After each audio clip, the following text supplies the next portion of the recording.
Oke, bismillahirrahmanirrahim. Assalamualaikum warahmatullahi wabarakatuh.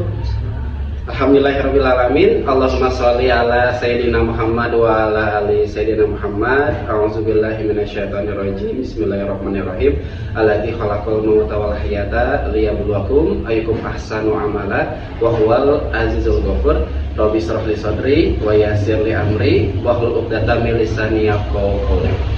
Alhamdulillah, puji syukur kepada Allah Subhanahu wa taala yang telah memberikan kita banyak kenikmatan.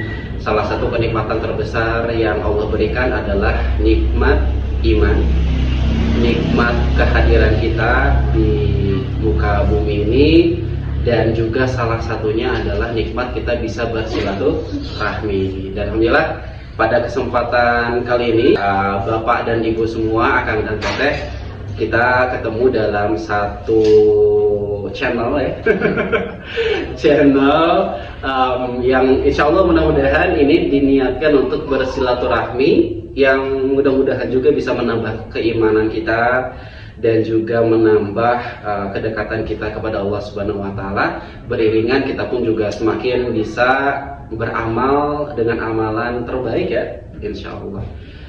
Dan kali ini pun di video pertama, Masya Allah video pertama saya tidak sendiri, Bapak dan Ibu semua, Kanan Teteh. Saya bersama sosok inspiratif, Masya Allah. Alhamdulillah, sosok yang insya Allah mudah-mudahan bisa menjadi wasilah kita bisa belajar dari satu keluarga, Bapak dan Ibu, keluarga yang mana berjuang dan juga terus memperjuangkan budaya agama Islam di daerah Cicalengka.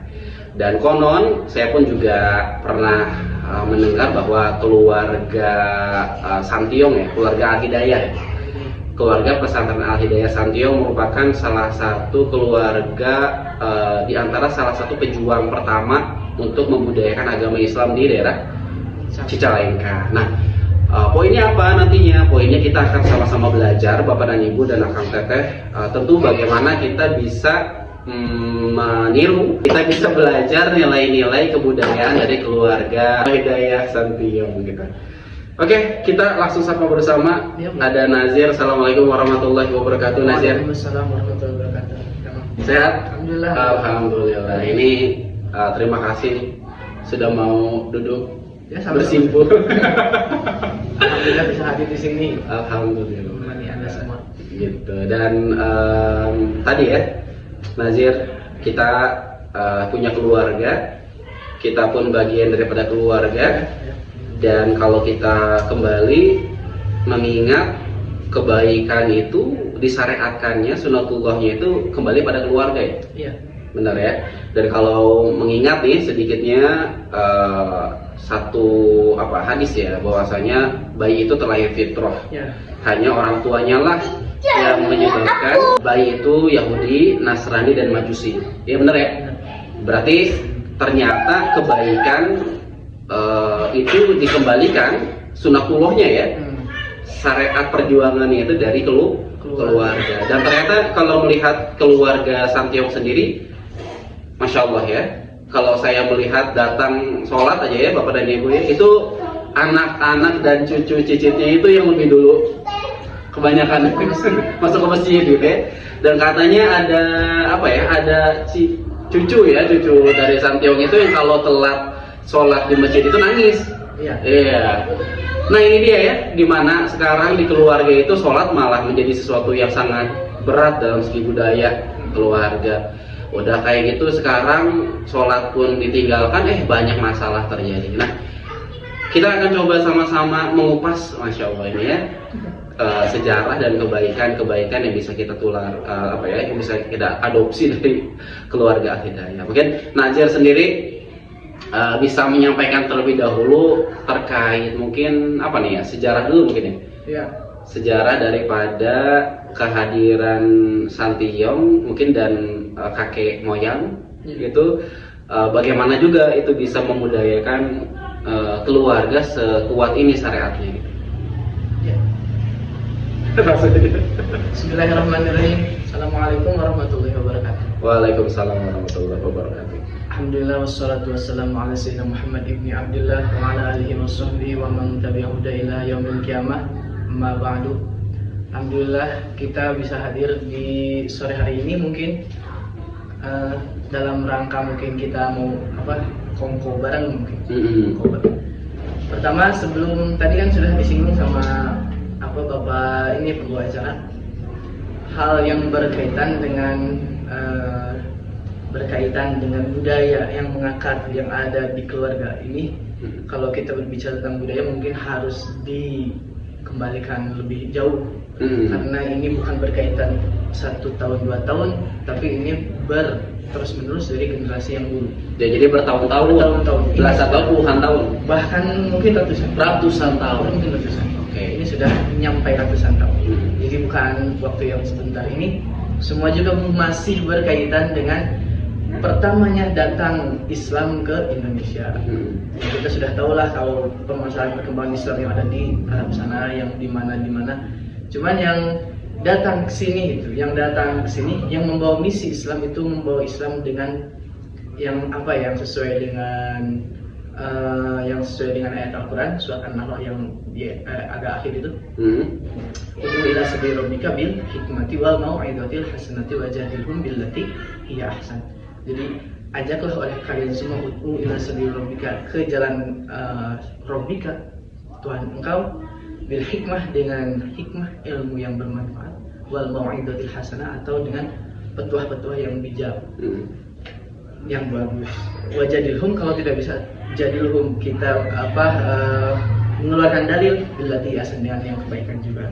Nah ini kan berarti ada misi untuk mendatangkan Islam yang dari sono gitu, yang dari Arab sana, yang dibawa oleh Kanjeng Nabi Muhammad sampai ke sini. Nah itu bagaimana penerapannya? Nah ini kan pertama pembudayaan daripada Islam di keluarga itu dimulai dari pengenalan dulu Islam itu kayak gimana? Pengenalan Islam. Tidak hanya pengetahuan tapi pengenalan ya. Tidak hanya pengetahuan tapi dengan pengetahuannya. Oke. Ya kan Islam itu datang ke sini kan dibawa oleh para wali songo ya, kalau yang di Jawa Barat dibawa oleh para wali songo, dibawa para wali yang dari Sumatera terus ke Jawa, terus ke mana. Itu semua kan mempunyai misi dan mempunyai metode.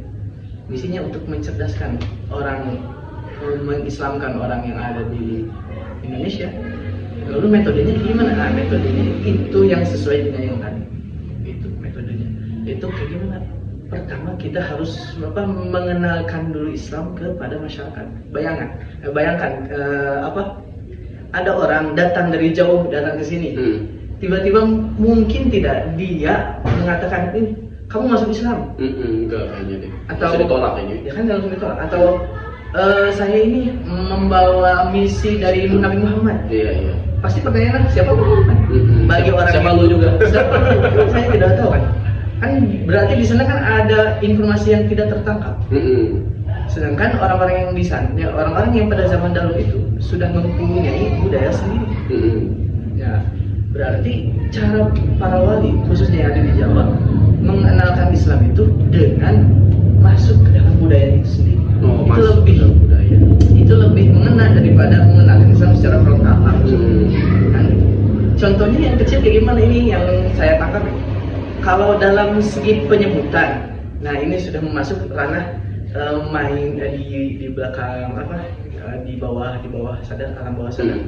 Ketika kita menyebut nama Tuhan, nama Tuhan kita kan pasti diawali, kalau yang orang-orang Sunda atau orang Jawa itu pasti ada diawali dengan kata Gusti, Gusti Allah kan gitu. Kalau kepada Nabi suka ada embel-embel Kanjeng Nabi, atau apalah gitu ya, baginda Nabi bisa. Itu kan merupakan penanaman dulu, orang-orang dulu terdahulu itu sudah mengenal kalimat Gusti, sudah mengenal kalimat pangeran, sudah mengenal kalimat kanjeng. Walaupun belum ada Nabi Sallallahu Alaihi Wasallam, belum ada nabinya, belum ada Allahnya, belum dihadirkan di diri mereka, belum ditumbuhkan di diri mereka, tapi mereka dikenal. Jadi syariat Islamnya belum ada, tapi udah ada kanjeng. Iya, kalimat kanjeng, Gusti itu kan meskipun itu dipakai untuk misalkan kanjeng Prabu ya. Kerajaan Gusti ya Gusti Prabu, atau pangeran ya pangeran dari anaknya dari raja ya. Nah ini kan sudah ada modal bahwa orang-orang itu kan sudah mempunyai pemahaman. Kita tinggal merubah pemahaman itu. Ini yang diusung oleh para wali, mengubah pemahaman yang tadinya pemahaman itu untuk hal-hal yang negatif mungkin ya, mohon maaf ya bagi yang agama yang lain, mungkin untuk Prabu, mungkin untuk Buddha atau untuk apa gitu. Tapi sekarang dirubah, ini pangeran khusus untuk Gusti Allah gitu, atau Gusti nanti diambil dengan Gusti Allah. Terus Nabi nanti ditambahin kanjeng Nabi. Nah gitu. Jadi dalam secara tidak sadar orang-orang kan akan masuk ke dalam diri pribadinya. Ada penanaman, ada pengetahuan bahwa Islam ya hadir dengan menanamkan, tidak menanamkan secara langsung tapi menanamkan dengan hal yang sudah mereka pahami. Jadi mereka gak merasa asing tapi familiar. Kan saya sudah tahu Kanjeng, saya sudah tahu Gusti. Padahal yang maksud Gusti para wali kan Gusti Allah. Kalau mereka kan mungkin Gusti gitu kan. Ya sama lah gitu. Tapi secara bahasa itu sama gitu. Secara bahasa mereka juga mengimani hal yang sama itu kan. Ini yang mengakar kebudayaan di sana. Mungkin bisa dipahami kan? Ya kayak gitu. Nah ini kan pemahaman ini kan dari awal, berarti ini perjalanan para wali mendakwahkan Islam itu sampai ke akar bahasa gitu. Bukan hanya di lisan gerakan sholat atau di hal-hal yang bersifatnya gerakan-gerakan kayak gitu, tapi emang sampai ke bawah sadar mereka pun ini terbawa. Ini kan susah ya. Terus langsung diwarisi. Jadi Gusti Allah, Kanjeng Nabi yang kayak gitu diwariskan sampailah kepada kita sekarang ini. Mungkin belum sampai kita turun ke orang-orang tua kita dulu. Orang tua kita yang ada di wilayah Cicalengka. Yang di Cicalengka ini khususnya yang ada di Cicalengka mungkin masalah datang Islam mungkin ini berkaitan dengan agak jauh juga dari mulai adanya Kabupaten Priangan. Dari ada kabupaten ini kan dulu mungkin masih belum ada ya, belum ada pemukiman, belum ada apa. Tapi ketika ada residen yang di Priangan, ibu kotanya ini di Cicalengka ini. Ini ibu kota residen Priangan yang sebelah timur. Sebelah timur membawahi sampai ke Kadungora sampai ke Malang ya. Itu kan jadi ini merupakan pusat ibu kota, otomatis akan banyak orang yang datang. Khususnya. Nah, kalau keluarga Santiong yang pertama datang, alhamdulillah itu masih keturunan para wali yang dari Cirebon. Berarti mohon maaf ya, berarti hampir juga keturunan wali. Cuman kalau yang desa dari ibu mungkin. Oh, dari ibu keturunan wali. Cuman kalau yang ditelusurinya saya belum pernah menelusuri itu. Tapi ya memang validasinya dari nenek lah. Katanya juga memang dari Mama Santiong ya? Iya, kalau Mama Santiong itu kan asalnya dari Garut. Beda lagi akarnya, beda lagi rootnya. Tapi yang kalau dari sini mungkin yang asli dari Cicalengka ini sebelum ada Mama Santiong itu dari Cirebon dulu. Dari Cirebon leluhur antum juga? Iya, masih dulu. Cirebon ada sebuah pesantren namanya Balai Rantai. Sekarang masih ada pesantren Balai Rantai itu. Nah dari Balai Rantai di wilayah Palimanan kalau nggak salah, dari wilayah Palimanan ada 3 orang yang pindah mungkin di sana. Ya sambil membawa dengan adat budaya yang kayak tadi gitu ya, adat-adat istiadat, bahasa-bahasa yang kayak tadi. Jadi itu orang pertama yang membudayakan agama Islam. Kemungkinan yang dari awal ya mungkin itu, mungkin di wilayah sini. Soalnya saya belum mengetahui kalau yang dari wilayah sekarang ini ada jalan. Jadi kalau yang di Cicalengka sini ya mungkin insya Allah itu yang pertama di wilayah Cicalengka ini. Termasuk ya ada yang dari Narawita juga ada. Cuman saya belum pernah menelusuri ke atasnya. Kalau yang dari sini emang itu bisa dilacak sampai tahun 1800 pertengahan. 1800 pertengahan. Jadi pertama datang itu kira-kira 1800 pertengahan. Datang 3 orang. Mereka itu saudagar yang dari sana mungkin pindah ke sini yang membuat permukiman di sini di mana? Di pesantren. Oh Santiong. Iya Santiong. Kalau Santiong itu kan dulu kuburan. Ada kuburan. Santio. Jadi namanya Santioto karena kuburan kan? Ya, cuman kuburan bukan kuburan yang besar sih, kuburan yang kecil biasa gitu. Memang jadi kan kalau di sebuah kota itu pasti bakal ada satu pemukiman orang Cina, biasanya Cina. Tapi Cina ada di sana. Nah kan harus ada makamnya orang Cina. Ya, makamnya itu di sana. Tapi sekarang udah nggak ada kan? Udah nggak ada, udah dipindah. Gitu. Nah termasuk ada pemukiman yang orang-orang yang buat saudagar itu, saudagar. Kalau orang Arab tidak ada kalau di sini. Kalau Arab yang ada mungkin dari golongan saudagar yang termasuk yang dari Cirebon itu. Mereka merupakan turunan dari Cirebon, cuman datang ke sini bukan hanya menyebarkan Islam tapi sambil berdagang. Tapi di sini pertama mendirikan taman kanak-kanak. Pengajian TK ya, buat anak-anak gitu, Quran, ngaji yang biasa itu. Ikro gitu. Ya, yang ikro kayak ikro. Tapi kan belum ada ikro ya. Iya betul. Belum ada ikro ya, tapi pengajian yang kecil lah gitu. Pertama itu mungkin taman kanak-kanak. Pertama diberikan oleh namanya Ahmad Syarif, termasuk dari 3 Kiai Damanhuri, Kiai Ahmad Syarif, Kiai siapa lagi itu lagi ada. Nah jadi dari 3 orang itu pertama yang mengembangkan dulu di sini di pesantren Al-Hidayah. Nah Kiai Ahmad Syarif merupakan kakaknya dari mereka bertiga, kakak. Terus mempunyai anak perempuan namanya Ibu Fatimah, Ibu Fatimah. Nah Ibu Fatimah ini yang dinikah sama orang Garut. Kebetulan ada merupakan buyut saya kalau bisa. Garut pindah ke sini nikah sama Ibu Fatimah. Tapi bukan mama. Ini Mama Satio. Ini Bayi Mansur namanya. Siapa Bayi Mansur? Seseorang yang pernah ngaji ke Serang. Ngaji di Serang mendapatkan sanad keilmuan di Quran, sanad keilmuan Al-Quran. Jadi mempunyai silsilah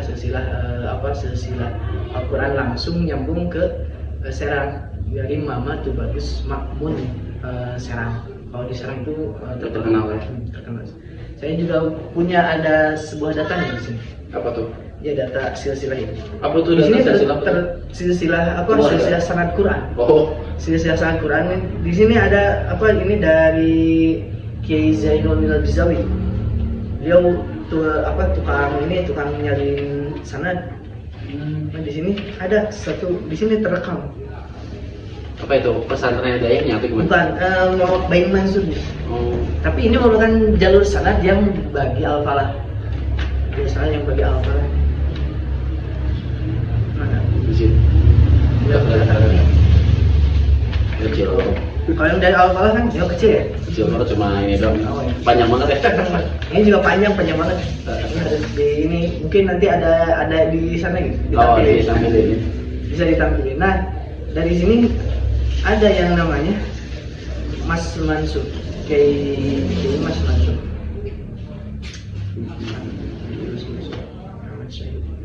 Nah, ini Kiai Mas Mansur. Nah, Kiai Mas Mansur ini yang disebut Bayi Mansur. Yang tadi saya sebutin yang dari Garut yang pindah mungkin pertama ke Cicalengka. Jadi yang pertama menggelarkan Al-Quran di luar yang ketiga tadi yang mendapatkan sanad langsung dari Mama Kiai Tubagus Makmun Bakri, yaitu Mama Bayi Mansur. Mama Bayi Mansur alhamdulillah mendapatkan sanad. Jadi yang pertama ada pesantren yang menjadikan pesantren, bentuk pesantrennya yang kayak di kita seperti biasa itu Mama Bayi Mansur. Oh yang pertama itu di sini di Cicalengka. Jadi kan kalau kayak Aman Syed itu cuma mendirikannya nah terus dirubah pola pembelajarannya sama Mama Bayi Mansur. Dirubah pelajarannya jadi pelajaran Al-Quran. Pelajaran Al-Quran yang kayak qiraat itu, qiraat yang tajwidnya yang terus makhrij yang kayak gitu. Pertama sebelum ada Syifa, sebelum ada Syifa mana? Syifa yang di sini yang di yang pesantren Quran sama di sana ada Nurul Wasilah dan lain sebagainya. Itu kan ini semua pesantren Quran, cuman Yang pertama ada pesantren Quran yaitu di sini alhamdulillah di Santiago. Di Al-Hidayah. Iya, di Al-Hidayah. Pertama mengadakan pengajian Al-Quran, pengajian pesantren itu kayak pesantren. Mama Baik Mansur mendapatkan sanadnya harus menyebarkan Quran di sini. Jadi termasuk salah satu muridnya yaitu Tubagus Makmun Bakri yang ada di Kudang, Limbangan. Makmun Bakri merupakan mertua daripada Kiai Ahmad Syahid. Tubagus Makmun Bakri sebelum Ahmad Syahid itu mana? Kiai Ahmad Syahid yang apa lah? Oh, oke, Syahid. Kiai Syahid, Kiai Ahmad Syahid, nama Kiai asli. Nah, jadi yang dari Al-Falah, mertua Al-Falah mendapatkan jalur sanad keguruan dua yang dari Kudang. Terus langsung ke Makmun Bakri, terus yang dari jalur ke ayahnya dari Santiong, Kiai Mas Mansur sama dari Tubagus Makmun Bakri. Oke, ini kalau melihat silsilah seperti ini jadi kelihatan ya. Jadi antara tiap pesantren itu ada keterkaitannya ya. Jadi nggak masing-masing gitu. Bahasanya semuanya mempunyai keterhubungan ya. Keterhubungan, terus mempunyai metode yang sama. Semuanya dari awal juga ya. Ya pembelajaran semuanya pasti bakal sama. Terutama dalam qiraat itu, qiraat kan harus sama. Ya kan gitu. Bacaan murid sama bacaan guru itu harus sama. Nggak boleh berbeda. Jadi dari Al-Falah dan Santiong itu punya keterkaitan keluarga juga nggak? Iya kan ya, kalau atasnya ya? Kalau atasnya masih ada ya. Terutama dari ibu yang dari Al-Falah itu masih ikatan keluarga juga dekat. Yang dari itu kan dari Kudang itu juga termasuk. Kudang kan kalau sama Santiong juga masih ada hubungannya. Ini pembahasannya juga panjang nih. Nah kalau pendiri pertama berarti di Santiong Al-Hidayah itu namanya siapa? Ya Kiai Ahmad Mansur. Kiai Ahmad Syarif. Iya, awalnya dari Cirebon. Ya, ini yang dari wali rantai. Bukan ya, keturunan dari kalau Cirebon itu Sunan Gunung Jati. Oke. Jadi kesini menghadirkan TK. Ya, anak-anak. Ya, pengajian untuk anak-anak lah. Udah kayak gitu nikah. Punya anak yang nikah sama Baim Mansur yang dari Garut. Oh, Baim Mansur. Iya, Mas Mansur. Punya anak yang nikah sama itu ya, yang dari Garut itu. Dari Garut pindah di sini mendirikan pondok pesantren bentuknya Al-Qur'an, pengajian Al-Qur'an. Oke. Ya, ketika sudah tadi ya anaknya nikah itu ya berarti. Ya, sekitar tahun 1900-an awal. 1900-an awal. Berarti ini dulu. Berarti masa-masa perjuangan kemerdekaan juga ya, masuk kemerdekaan. Sebelum kemerdekaan juga ya. Sebelum kemerdekaan. Alhamdulillah. 1945 kan ya kalau untuk memperjuangkan proklamasi. 1900 ya. Masih dari ini jauh. Berarti yang kalau itu Kiai Haji Dahan yang mana? Yang tadi yang awal itu. Oh, yang Kiai Ahmad Syarif. Kiai itu kakek moyang mungkin saya apa ya kalau disebutnya kakek moyang saya. Kalau yang dari bahasa Sunda itu bau mungkin. Kalau orang Sunda pasti tahu. Oke. Dan akhirnya terus dari yang TK tadi membentuk suatu kumpulan pembelajaran Quran sampai ke sini akhirnya namanya Al-Hidayah. Kalau nama Al-Hidayah itu mungkin ke sini sebelumnya tidak ada namanya. Oh, tidak ada nama, no name. Ya, no name. Emang pesantren kalau yang pesantren dulu itu no ada nama ya. Biasanya terkenal sama wilayah. Oh iya. Nah kalau Santiong itu emang sebelum itu terkenalnya sebelum nama Al-Hidayah itu emang pesantren Santiong. Karena wilayahnya Santiong namanya. Pernah ada pemakaman orang-orang Cina di sana. Oke. Tapi Al-Hidayah itu siapa yang ngasih nama itu? Dari kakek. Ya, kakek. Mama Santiong itu Mama Santiong. Nah itu Mama Santiong itu siapanya antum? Mama Santiong itu kebetulan kakek saya. Jadi saya ini. Mama Santiong itu perempuan kan? Bukan, kalau istilah mama. Ini juga ya. Ini juga ada salah istilah nih. Nah ini memang harus ada apa?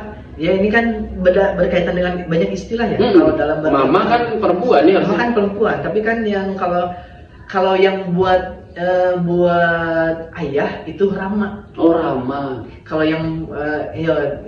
yang itu kan ibu. Nah ini kan akar katanya itu dari orang-orang Campak. Nanti bisa dicek lah. Oke, ini panjang sekali ya. Jadi dari Rama itulah nanti dipanggil Mama. Dari mama, dari kakak Rama gitu. Oh, berarti Mama Santiong itu adalah kakek kakek saya. Kakek namanya siapa aslinya? Kiai Ahmad Suhrawardi. Sama dari Garut, cuman bukan yang dari Baing Mansur itu, beda keluarga. Oh, beda ya? Iya, beda wilayah gitu, beda wilayah datang. Itu jadi Baing Mansur. Tapi kok kakek bisa kesini? Nah, ini jadi kakek ini nikah sama putrinya Baing Mansur. Oke, itu benar ya. Kita dicerna dulu pemirsa. Seharusnya harus ada bagan nih. Iya, biar jelas. Lumayan paciweh ceritanya kan, karena kita mencari simpul gitu kan. Oh, jadi ternyata yang Baing Mansur itu punya anak perempuan ya? Iya. Nah, nikah sama kakek. Ya, namanya Siti Maimunah. Itu perempuannya kan? Ya, perempuannya. Nikah sama kakek saya, Kiai Mansur. Ya berarti kan yang tadi itu menghadirkan kebersamaan Quran itu di sini. Ya berarti dari kakek kan awalnya? Ya, dari buyut kalau itu. Kan yang dari Baing Mansur itu buyut. Oh iya. Kan tadi, oh iya, anaknya ya? Iya, Kiai Ahmad Mansur itu. Dari sama anaknya yang perempuan sama. Oke, jadi dari Kiai Baing Mansur pertama kan Quran. Terus ya ada anaknya yang nikah sama kakek saya kebetulan namanya Kiai Ahmad Suhrawardi. Sebelum, ini menariknya nih, Kiai Ahmad Suhrawardi itu dulu nggak mungkin di sini, pertama mungkin itu di Garut. Emang dari mana awalnya? Garutnya wilayah Tanjung Pura, Karangpawitan. Tanjung Pura di sana punya pesantren, alhamdulillah banyak santri. Masih ada? Iya, masih ada sih. Sekarang pesantrennya masih ada. Cuman dulu pernah pada zaman ada gerombolan. Kalau di sini bisa gerombolan, mungkin kalau yang orang-orang sejarah mungkin taunya DITI. Oke. Tapi zaman DITI yang awal-awal. Nah, zaman gerombolan itu pesantren yang di Garut sempat dihancur. Yang di Santiong kebetulan memang Baing Mansurnya sudah meninggal, lalu pesantrennya ya bubar, gak ada yang mana tuh? Di mana? Di sini. Oh, di Garut di sini? Yang di sini. Oh, di Garut udah habis. Di Garut juga udah habis. Yang di sini juga habis. Dihabisin? Enggak, karena nggak ada yang menerus. Oh. Nggak ada yang menerus. Habis itu dalam artian habis karena nggak ada yang meneruskan. Karena nggak ada yang menerusin, jadi yang dari Garut Kiai Ahmad Suhrawardi itu pindah mukim di sini. Yang tadinya yang kakek itu kan? Yang kakek, ya ini sudah zaman kakeknya. Yang kakek ini yang merubah kultur yang tadinya Quran menjadi kitab. Pengajian kitab. Cuman Qurannya masih ada. Dalam kalau di santri itu terkenal kitabnya itu spesialis dalam tafsir. Ahli tafsir. Sering ada pengajian tafsir. Maka jadi terkenalnya sebagai tafsir. Jadi Qurannya tidak dihilangkan sama Mama Santiong. Ya itu kan ini berkaitan dengan sejarah awal datangnya kan. Tadi ya saya baru paham itu dari kakek yang kesini, yang nikah sama itu kan, sama yang putrinya Baing Mansur gitu. Jadi kalau untuk generasi mungkin yang pertama kan kita bisa hitung Kiai Ahmad Syarif yang pertama, yang generasi awal. Terus yang generasi kedua Kiai Baing Mansur yang Quran. Nah, yang ketiga itu Kiai Ahmad yang Ahmad Suhrawardi. Nah, itu yang berubah dari Quran menjadi kitab tafsir, kitab yang spesialis tafsir.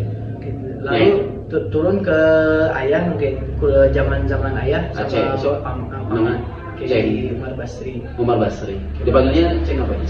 Ceng Mon. Terus turun ke zaman kakak saya mungkin sekarang. Siapa? Kiai Dedi. Kiai Bubung. Oke.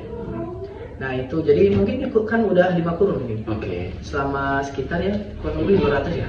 Nah ini menjadi menarik karena kalau dilihat dari keturunan dari buyut, kakek gitu ya, itu kan udah pembawaannya udah agamis ya.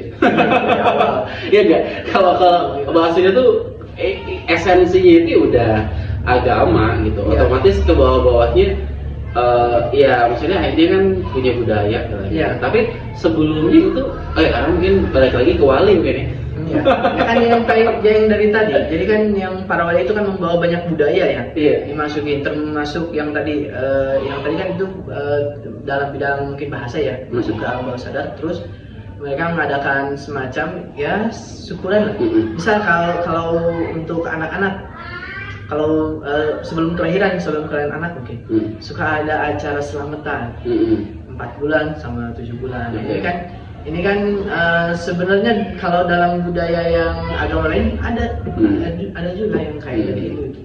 Sering ada mengadakan acara selamatan. Nah ini juga sama. Ini kan sesuai berkaitan, ini juga ada dalilnya sebenarnya. Dalil tentang 4 bulan. 4 bulan kan itu waktu nufikhul ruh, ditiup ruh kan. Nafakh ruh. Jadi ketika umur 4 bulan, nah ini berkaitan dengan itu. Jadi diadakan selamatan 4 bulan, selamatan 7 bulan. Terus sesudah itu kan kelahiran ada akikah. Sudah akikah kan mungkin nanti ada apa lagi? Kalau yang anak laki-laki kan ada khitan. Terus kalau yang anak perempuan mungkin nanti di nikah. Terus ya ada syukuran semacam mungkin yang kalau ada haji, yang kalau ada apa. Tapi kemungkinan kan itu banyak acara ya. Terus ada lagi nanti kematian mungkin.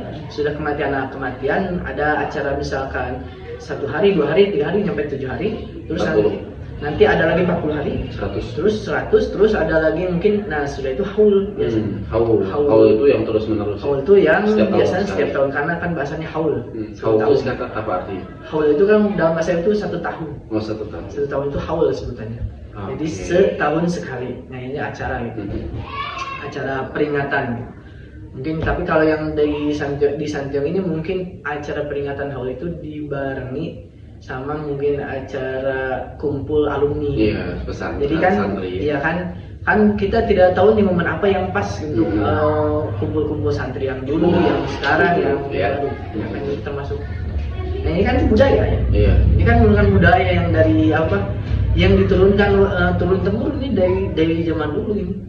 Budaya memperingati, jadi ada acara kumpul-kumpul. Jadi kita ini selalu diingatkan untuk ayo kita kumpul. Jika ada acara apapun, misalkan ada hamil, misalkan kita kumpul selamatan.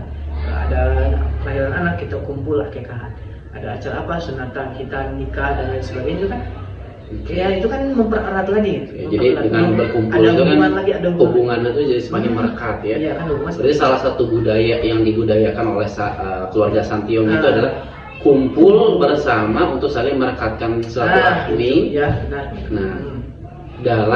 Nah ini dia nih yang saya juga penasarannya juga dalam keimanan tentu ya. Dalam keimanan itu karena ini menjadi salah satu yang amazing banget buat saya ya. Ini menjadi sesuatu yang luar biasa, dimana salah satu rukun Islam yaitu sholat ini merupakan salah satu budaya yang utama di keluarga Al-Hidayah. Ini saya pernah dengar nih ya, ngedengarnya simpang siur, tapi menjadi sesuatu yang pengen ditanyakan nih sekarang, bahwa ada keluarga Al-Hidayah itu yang pada saat sekolah itu di sekolahnya itu dia sekolah formal ya, sekolah formal, di sekolahnya itu dia yang melalaikan sholat. Akhirnya ditarik nih sama orang tua, udah nggak usah sekolah, di sini aja. Nah itu gimana, benar nggak sih? Iya. Benar ya? Memang ada kejadian kayak gitu. Ya. Maksudnya sampai sekarang terusin nggak sekolahnya? Yang sekolahnya ya itu udah zaman yang mana? Kalau sekarang mah ya nggak ada lagi yang kayak gitu ya. Kalau tapi yang penekanan tentang sholat itu ya. Iya itu menjadi yang penting kan, yang menjadi salah satu yang penekanannya itu yang kita soroti.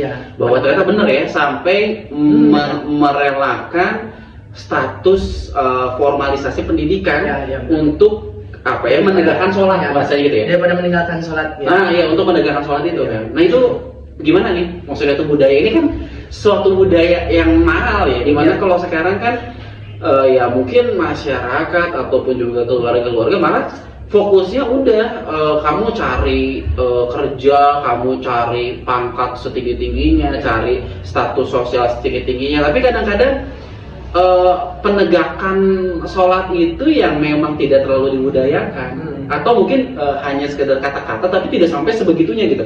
Kalau kita orang tua sampai ngambil alih pimpinannya, bahasanya gitu ya, udah daripada keluarga lalai sholat gitu ya, akhirnya diambil alih dan mending nggak sekolah, status sekolah jadi nggak tahu nih nasibnya gimana. Gitu. Nah ini gimana nih, menarik. Jadi kan emang kalau dalam sholat itu kan fardu ya kan, fardu ain. Untuk sholat itu kan dalam dalam hadis Nabi kan juga ditekankan kalau sudah masuk 7 bulan, 7 tahun. Kalau seorang anak sudah berumur 7 tahun, maka dia harus diingatkan untuk sholat. 7 tahun ya? 7 tahun. Tapi kalau sudah naik 10 tahun, maka kalau dia masih tidak sholat, maka ada semacam harus ditahdir. Kalau ditahdir ini dikasih hukuman. Kalau seseorang anak tidak sholat itu dia bisa dicambuk. Itu kan dalam hadis kan. Tapi itu kalau dalam bahasanya itu mungkin tahap akhir lah. Tahap akhir. Bagus daripada dicambuk atau ditahdir gitu kan, lebih baik dari kesadaran diri pribadi. Nah, jadi justru ini kan merupakan batas akhir. Seharusnya dari awal-awalnya juga sudah ditekankan sholat. Jadi dikenalkan dari awal. Memang di budaya, khususnya di wilayah pesantren itu pengenalan tentang sholat itu emang ditekankan, bahkan semenjak dari dia mungkin sudah berdiri, baru berdiri gitu, kira-kira umur 1 tahun 2 tahun itu kan dia dibawa-bawa ke masjid. Itu saya juga punya memori ya, waktu masih kira-kira umur 5 tahun mungkin. Sudah anak saya tadi ya? Iya, sekitar Habibie. Ya, saya sering dibawa gitu, dibawa sama ayah saya, bawa ke masjid, ikut sholat. Saya itu masih ingat. Masih ingat ya, usia 5 tahun? Iya, ada ingatan itu. Saya diri di pojok, mungkin ada mimbar, saya di pojok itu. Pojok saya berdiri, masih ingat tuh waktu sholat maghrib. Saya ingat. Jadi ada ditekankan kayak gitu. Jadi meskipun saya nggak ikut sholat ya, tapi saya melihat oh ini ada sholat. Jadi dari awal sudah tahu ada ini rukun sholat. Gimana gerakannya, gimana rokaatnya mungkin nanti berturut-turut ya, tapi ada penekanan ingat sholat. Nah itu. Jadi dari awal juga sudah ditekankan. Ini biasanya di wilayah-wilayah lingkungan pesantren ya sudah ditekankan kayak gitu. Jadi dari awal mula, jadi awal banget ditekankan tentang sholat. Karena kan belum tahu value, belum tahu nilai. Buat apa sih sholat? Jadi kan memang baru kebiasaan. Ya, baru kebiasaan. Bisa kita arahkan misal dengan adanya misalkan pemanis. Kalau buat anak kayak dikasih uang ya. Itu kan merupakan adat ya. Kalau kayak reward gitu ya. Kayak reward. Jadi kalau dia mau sholat nanti dikasih uang. Itu kan termasuk juga budaya ya. Tapi nanti juga dia akan sadar sendiri bahwa dia juga buat apa sih? Dapat sholat dapat uang kayak gitu kan. Nanti juga dia akan sadar sendiri. Nah kan ini kan berurutan. Jadi dari awal juga ditekankan harus sholat, kalau nggak mau kan harus dicambukin. Jadi harus datang ke majelis sholat. Bahkan kalau ada di satu wilayah, kalau nggak ada ini di wilayah Banten, kalau ada anak dari kiainya yang nggak sholat, itu sholatnya belum dimulai. Oh gitu? Iya. Itu sampai penekanannya kayak gitu. Jadi harus ada anak, atau kalau anaknya nggak ada di waktu ngajinya nggak mulai juga sama. Jadi sampai seketat itu gitu. Penekanan untuk sholat, penekanan untuk penekanan ngaji. Nah ini menarik nih, sholat ini penting sampai benar-benar dibudayakan, diajak juga anaknya ke masjid ya. Jadi nggak hanya sholat, misalkan di keluarga teh bapak anak mana, ibu anak mana, gitunya, udah kayak gitu anaknya dituntut sholat aja, nggak gitu ya? Enggak. Tapi bapaknya pun juga bergegas ke masjid, ibunya pun sholat gitu, anaknya pun diajak, dibawa gitu ya. Akhirnya anak itu ada memori dan itu ingat dan akhirnya diapresiasi terus, akhirnya tumbuh sebuah kebudayaan sholat itu. Nah, yang menjadi pertanyaan ini juga akhir-akhir nih, ini kayaknya hampir berapa jam gitu kan perjalanan obrolan kita. Kira-kira nih Nazir, dari satu budaya yang amat luar biasa ini, tadi kan agama itu rukun Islam yang diantara yang utama itu syahadat dan sholat. Sholat ini menjadi satu perwujudan amal pertama untuk keimanan kita, ya kan? Iman itu syahadat kan? Nah, perwujudan amalnya itu sholat. Nah, maka apa sih kira-kira Nazir yang Nazir rasakan di keluarga Nazir ketika sholat ini tertegakkan dari seluruh keluarga? Apa yang Nazir rasakan? Kehadiran sholat itu memberikan dampak apa di keluarga Nazir sendiri dengan adanya sholat ya? Dengan adanya sholat. Dimana kan kalau kita lihat sekarang banyak terjadi krisis ya. krisis di keluarga masyarakat itu banyak sekali, udah ekonomi, udah kayak gitu kesehatan, keluarga yang mungkin suami istri nggak akur-akur misalkan, ataupun juga kakak beradik yang nggak akur-akur misalkan, banyak lah gitu ya. Nah kalau boleh ditelusuri kan, kalau kata ulama, bagaimana kita bisa memperbaiki hidup? Perbaikilah sholat kita, ya. Nah ini apa nih dari Raja sendiri, sebuah rasa yang memang nyata hadir di keluarga dengan orang tua itu tadi, apalagi sampai narik tuh yang sekolahnya melalaikan sholat sampai ditarik kan, itu jarang banget ya. Orang tua sekarang ya kan, karena kan mikirnya nanti status makin tinggi kayaknya makin berduit, makin makin tentram hidupnya, padahal banyak yang punya status tinggi kaya tapi enggak, rukun sholatnya tidak terjaga, imannya tidak terjaga, ya akhirnya banyak jatuh juga. Ya kalau penekanan sholat, alhamdulillahnya. Kalau tentang sholat ini, mungkin hal yang harus ditekankan itu mungkin ya kalau yang saya alami yang di keluarga ini, ada rasa ketenangan kalau menurut saya, ada tenang. Ya, meskipun kita sholat bukan karena tenang ya, karena ingin tenang, tapi justru biasanya kalau hadiah lah ya, itu kan memang hadiah. Tapi yang saya rasain itu kalau ketika sholat itu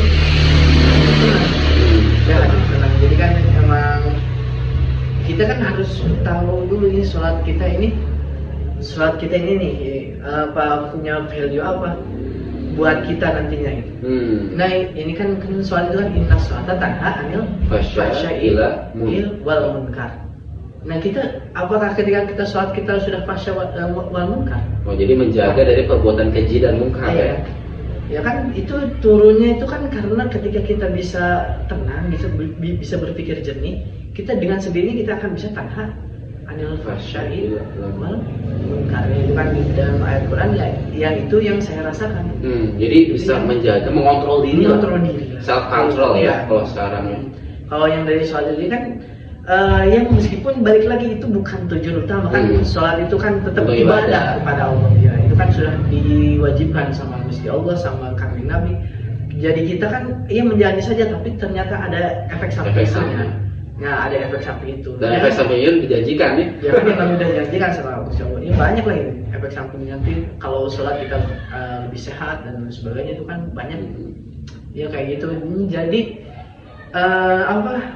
kita harus sadar dulu kepada hal-hal tersebut, nilai-nilai itu, meskipun ya mungkin kita tetap harus dipaksa dulu ibadahnya, kita ibadah gitu. Nanti ketika kita sudah bisa terpaksa ibadah, ya lama terbiasa, lama-lama mungkin ada timbul ikhlasnya, ya mungkin nanti ada timbul ketenangan, kayak gitu. Ya itu kan bertahap, emang hal-hal seperti ini kan bertahap. Ya kalau yang di pesantren biasanya diterapkan dari anak kecil, jadi anak kecil yang dipaksa, lalu ketika dewasa mungkin dia sadar, tapi mungkin masih belum ada ikhlas. Biasanya cirinya itu terlalu buru-buru, buru-buru nah itu kan cepat itu kan masih belum ada ikhlas. Nah nanti ketika ada ikhlas mungkin bertahap lagi, ketika kemudian ada dewasa kembali, dia mungkin sudah agak santai, nah berarti dia sudah menemukan kenikmatan misalnya. Ini tinggal dicari aja. Oke, jadi dari kalau karena rukun sholatnya tertegakkan, jadi pribadinya menjadi tenang, bisa mengontrol diri, kesadaran diri pun juga akhirnya naik ya. Nah ini apa aspek hubungan keluarga juga yang dirasakan dari rukun sholat yang tertegakkan di keluarga? Apakah ada kehadiran rukunnya? Pernah ada mungkin berantem. Ini bukan akhirnya gaib ya, tapi kalau ngelihat akhirnya kan wajah-wajahnya itu kayak wajah-wajah penuh ketenangan ya. Karena kayaknya ini nggak pernah ada, kayaknya ya nggak pernah ada silih gentreng gitu ya, nggak pernah ada kayaknya, karena kan kita ngelihat dari luar aja gitu kan. Tapi gimana nih, ini bukan menambahkan, tapi gimana nih, karena kan kondisinya bener ya tadi, dari ketenangan, self control yang terjaga karena rukun sholat yang ditegakkan di keluarga. Nah hubungan kan di situ keluarga semua ngumpul tuh, iya kan? Itu apa yang memang dirasakan dari budaya sholat yang tertegakkan gitu, dari semua keluarga itu ngabring kan di situ? Mungkin yang hadir ketika kita bisa sholat dengan benar, kita bisa sholat dengan yang tadi tenangnya, tidak ada keinginan untuk keinginan untuk mengalahkan satu sama lain. Ya kita kan saling apa? Saling sama-sama. Ini kan sholat ini kan berjamaah. Kan berjamaah. Kita ada satu yang jadi imam. Ada satu yang jadi imam, kan semua kan satu komando kalau satu komando. Ketika imam ruku, makmum juga ruku. Imam sujud, makmum juga sujud. Nah, kan ini kan nanti kan ada kesamaan. Jadi kita tidak ada yang saling saya ingin yang duluan gitu kan nggak akan ada. Ini dari itu pelajaran sholat juga ya? Iya kan dari sholat juga. Nah nanti akan hadir budaya di sosialnya itu ya. Nanti dalam pribadi kita, dalam gerakan kita juga nanti akan ada hal tersebut. Jadi nggak akan ada yang mungkin konflik ya itu karena kita tidak mengetahui makna dari jamaah itu. Ya kan jamaah itu kan harus ada satu imam. Ya, jadi kita kalau kembali lagi ke imamnya, tergantung imam. Nah ini menarik nih. Jadi memang salah satu kerukunan itu juga salah satu budaya yang value-nya itu dari sholat juga ya.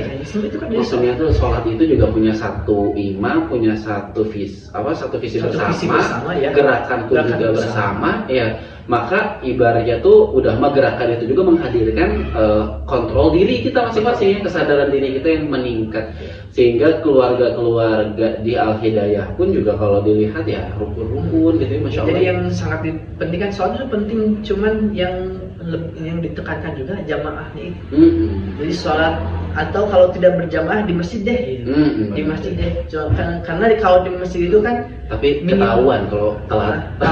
Sholat subuh bisa sholat subuh jam 6 kan ketahuan ya.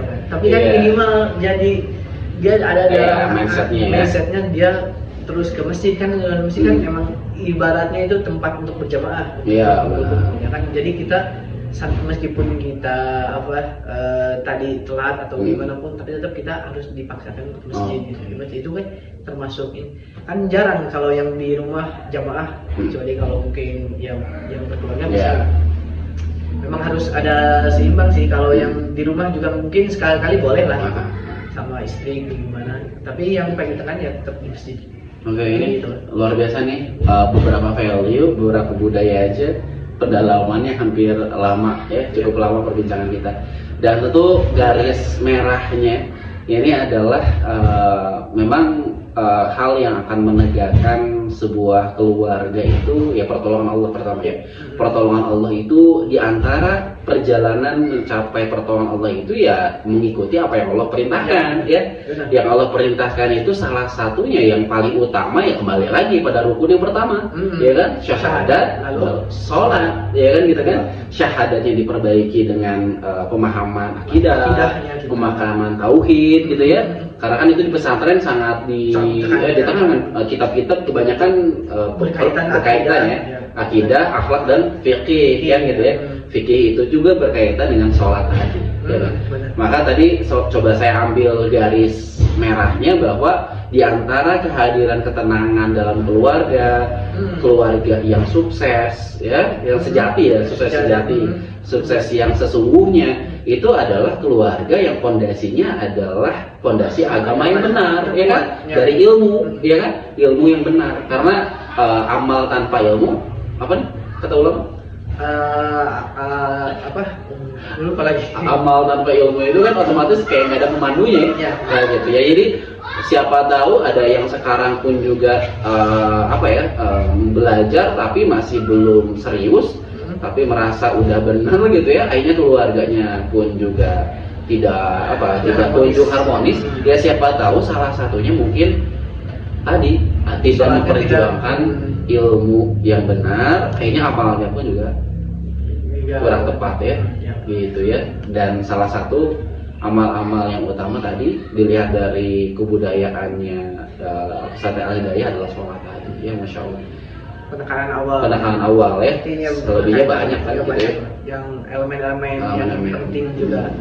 Masya Allah Nazir, terima kasih. Ini diskusi yang begitu panjang karena memang berbicara budaya ini nggak ada habisnya, apalagi nggak bisa dipatok sama waktu. Ini karena berbicara budaya ini berbicara takdir Allah juga dihadirkan atas setiap kita gitu. Maka mudah-mudahan di video pertama ini pun juga jadi wasilah nih, wasilah untuk saya pribadi nih bisa lebih semangat tadi memperjuangkan hal-hal pokok ya salah satunya adalah amanu wa sholehat tadi ya, sholat yang pertama tadi ya akan dihisab yang pertama kali ya. Dan mudah-mudahan tadi kita belajar juga ilmu yang benarnya, maka ada ya ke pesantren belajar kita, karena memang butuh guru ya, butuh sanad keilmuan yang serius. Orang kita pun juga belajar mohon maaf ya, S1, S2, S3 sampai tingkatan tinggi itu kan ada rujukan-rujukan ilmu-ilmu dasar, ilmu-ilmu yang menegakkan teori-teori tersebut gitu bahasanya ya. Nah ini sebuah amal yang akan menghantarkan kita keselamatan di akhirat. Udah kayak gitu, tidak hanya di akhirat, di dunia pun juga akan terasa kebahagiaan sejatinya. Masa nggak mau berguru sih? Masa nggak mau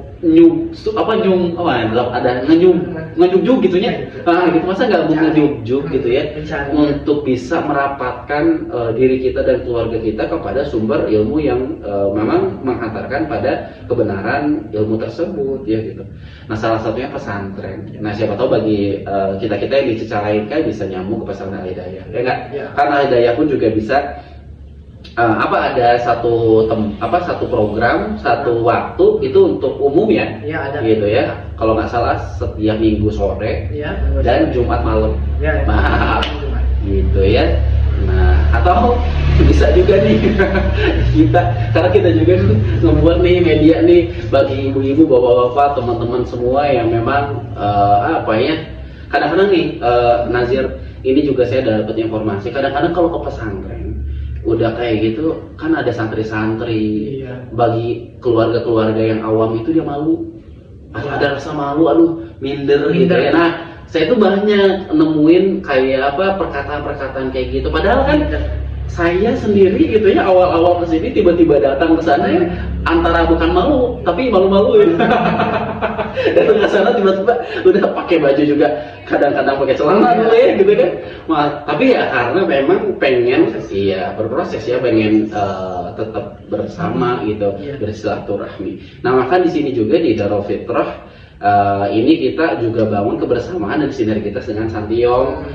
Siapa tahu ibu bapak juga atau Kang Teteh juga pengen sama-sama belajar ilmu syariat yang selaras kitab ya, atau zikiran bersama nanti dipandu sama Kiai Haji Dedin ya, kakaknya antum ya, kakaknya Nazir. Dan siapa tahu pemuda nih di channel kita ini yang sekarang juga kita ngajak anak muda buat sama-sama kita ngobrol kayak gini ya.